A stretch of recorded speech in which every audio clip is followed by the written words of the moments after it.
নৰেন্দ্ৰ মোদী চৰকাৰক প্ৰশ্ন কৰিলে দেশৰ সৰ্বোচ্চ ন্যায়ালয়ে নিৰ্বাচন আয়ুক্ত নিযুক্তি কমিটিৰ পৰা কিয় আঁতৰাই ৰখা হ'ল মুখ্য ন্যায়াধীশক?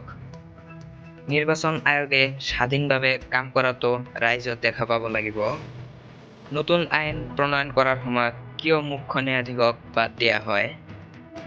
নিৰ্বাচন আয়ুক্তৰ বাছনিৰ ক্ষেত্ৰত মুখ্য ন্যায়াধীশক আঁতৰাই ৰখাৰ কাৰণ কি হ'ব পাৰে?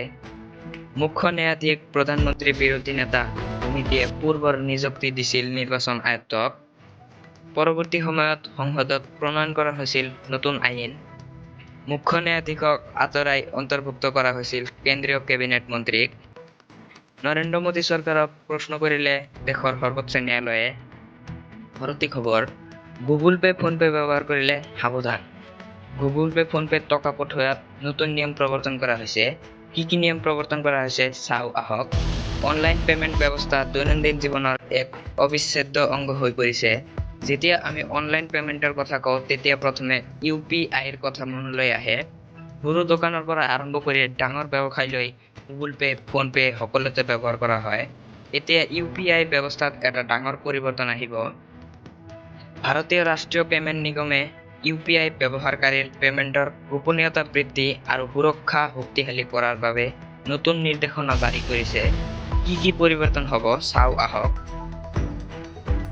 NCPIৰ নতুন নিয়ম অনুসৰি ছেপ্টেম্বৰৰ পৰা সকলো UPI এপ আৰু বেংকে কাৰিকৰী পৰিৱৰ্তন কৰিব লাগিব।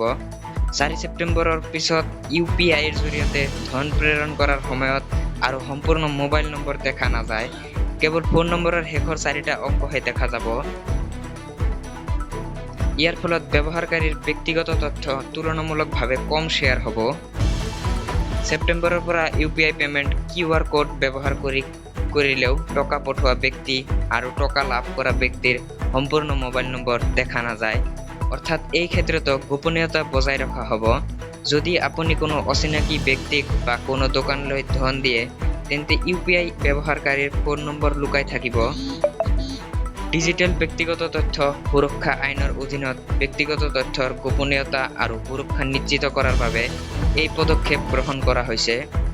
UPI পেমেণ্টৰ সময়ত অসংখ্য অবাঞ্ছিত ফোন কলৰ অভিযোগ আৰু মোবাইল নম্বৰ সংগ্ৰহ কৰি প্ৰতাৰণা কৰাৰ চেষ্টাৰ ধাৰাবাহিক অভিযোগ পোৱাৰ পিছত এই পদক্ষেপ NPCIয়ে গ্ৰহণ কৰিছে। পৰৱৰ্তী খবৰ, সঁচাকৈয়ে মৃত্যুদণ্ড বিহা হ'ব নেকি শ্বেখ হাছিনাক? বাংলাদেশক ভৰি থলেই শ্বেখ হাছিনাক গ্ৰেপ্তাৰৰ হুংকাৰ। আত্মসমৰ্পণ কৰাৰ পূৰ্বেই শ্বেখ হাছিনাক গ্ৰেপ্তাৰ কৰা হ'ব। বাংলাদেশৰ আইন মন্ত্ৰীয়ে দিলে এই হুংকাৰ। অহা ডিচেম্বৰত বাংলাদেশলৈ উভতাৰ সম্ভাৱনা শ্বেখ হাছিনাৰ। মই বাংলাদেশলৈ গ'লে মোক হত্যা কৰিব পাৰে, এই কথা শ্বেখ হাছিনাৰ। মোক গ্ৰেপ্তাৰ কৰি জেলত ভৰাই থলেও মই বাংলাদেশলৈ যাম। এনেদৰে মন্তব্য কৰিছিল প্ৰাক্তন প্ৰধানমন্ত্ৰী শ্বেখ হাছিনাই।